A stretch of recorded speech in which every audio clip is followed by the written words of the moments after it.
These two cards have the same sign-up bonus, the same annual fee, and different cash back rates on almost every category. Here's exactly which one earns more for your spending. You picked up a Chase card. Maybe because someone online said Chase has the best ecosystem. Maybe because both of these cards came up in the same search and you couldn't figure out which one to apply for. Maybe you already have one and you're now wondering if you picked wrong. Here's what's actually happening. Chase is running a very effective marketing operation that makes both cards sound nearly identical until you read the fine print, and then the fine print still sounds identical. The difference is behavioral, and most people who hold the wrong card for their habits are leaving real money on the table every single year, not hypothetically, but mathematically. Let's run the numbers round by round. This breakdown is based on published card terms as of June 2026, Chase's publicly available rotating category history from 2023 to 2026, and documented spend scenarios across 3 household budget types. We're not here to tell you which card Chase wants you to have. We're here to tell you which one earns more for how you actually spend. Every number in this video will be traced. Every claim will be sourced. And when something requires verification, you'll see it flagged on screen. Round 1 of 7. Round 1, annual fee and sign-up bonus. Freedom Unlimited, $0 annual fee. Freedom Flex, $0 annual fee. Both cards currently offer an introductory welcome bonus after spending $500 in the first 3 months of account opening. This round doesn't separate them. The real game starts now. Round 2 of 7. Round 2 base earn rate. This is where they split. Freedom Unlimited earns 1.5% on every purchase, no exceptions, no categories, no activation required. You spend $100, you get $50 back, always. Freedom Flex earns 1% on general purchases, but listen to what that actually means. On everything that is not a bonus category, you are earning 1%. 1%. That's 60 cents less on every $100 compared to Freedom Unlimited. For anyone who doesn't actively track rotating categories and route their spending accordingly, the Freedom Unlimited has already won. This round ends in a clear decision. Round 3 of 7. Round 3, rotating quarterly categories, Freedom Flex only. Now the Freedom Flex fights back. 4 times per year, Chase announces 5% rotating bonus categories on the Freedom Flex. The catch: you have to activate them. If you don't log in and activate, you earn 1%, not 5%. The cap: 5% on up to $500 in combined purchases per quarter. That means the maximum bonus per quarter is $75. Maximum annual bonus from rotating categories: $300 if you max every quarter. Historical rotating categories have included grocery stores, Amazon.com, Walmart, PayPal, gas stations, select streaming services, and restaurants. The Freedom Unlimited has no rotating categories. None, ever. The Freedom Flex has $300 maximum additional earnings per year if you activate and spend correctly. Round 4 of 7. Round 4, fixed bonus categories. This round is actually a relief. Both cards earn identically on their fixed bonus categories. 5% on travel, purchased through Chase Travel, 3% on dining at restaurants, 3% at drugstores. No difference. No decision to make here. If dining and travel are your primary categories, these cards move in lockstep. Round 5 of 7. Round 5, the real math for real people. You already know that most people don't actually track their spending by category. Most people don't set quarterly calendar reminders. Most people do not log into their Chase account in January to activate a rotating category they might use. Here's what that costs. Scenario A. $1,000 per month total spend. No rotating category activation. Freedom Unlimited. 5% on $1,000 times 12 months equals $180 per year. Freedom Flex. 1% base on non-category spending. Assume most spend hits general purchases after dining/travel carve-outs.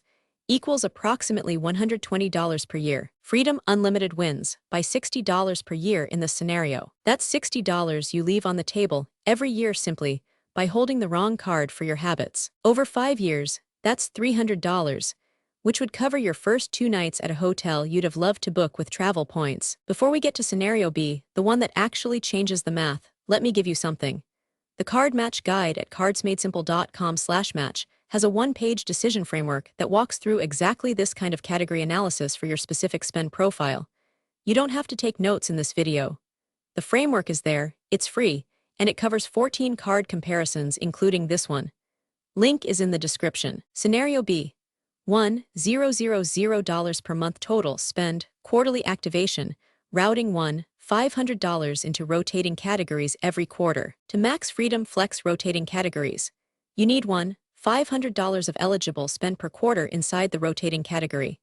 At $1,000 per month, that's $3,000/quarter in total spend, which means $500 needs to be concentrated in the rotating category. This is achievable in quarters where the category is Amazon, grocery, or restaurants. Common household spend. Freedom Unlimited. 1. 5% on $1,000 times 12 equals $180 per year. Freedom Flex. 1% base on remaining spend plus 5% on $500 per quarter times 4 quarters rotating category bonus. 5% times $500 times 4 equals $300 base rate on non-rotating spend. Approximately $120 per year total. $420 per year. Freedom Flex wins by up to $240 per year when fully activated and maximized. That $240 difference is the price of engagement. It requires 1. Activating categories every quarter. Chase does not activate them for you. 2. Routing $500 of your real spend into the active category before the quarter ends. 3.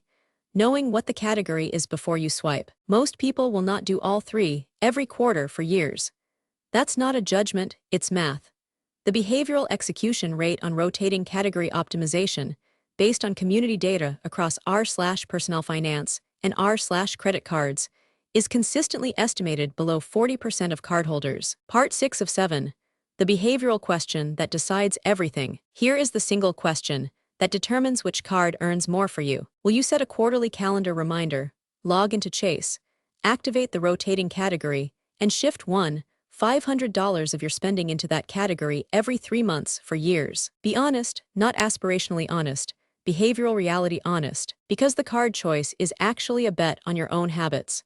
The Freedom Unlimited bets that you prefer simplicity and consistency. The Freedom Flex bets that you will execute a quarterly optimization sequence every quarter without fail for as long as you hold the card. Part 7 of 7. The Chase Trifecta Angle Brief. Both cards become significantly more powerful when paired with a Chase Sapphire Preferred or Chase Sapphire Reserve.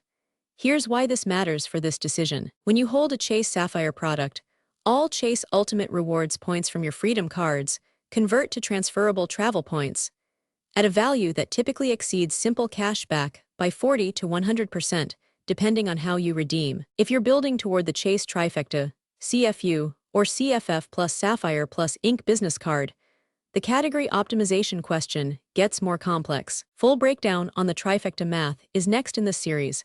Subscribe so you see it the day it drops. For now, if you're building the Trifecta, the CFU's 5% becomes 5 times UR points on everything, which compounds harder into travel. That's an additional reason to favor CFU for most Trifecta builders, unless you're disciplined about rotating categories. Here's the verdict: no hedging. If you don't want to think about it, Chase Freedom Unlimited. The 5% flat rate on everything is a better outcome than 1% on everything with forgotten activation.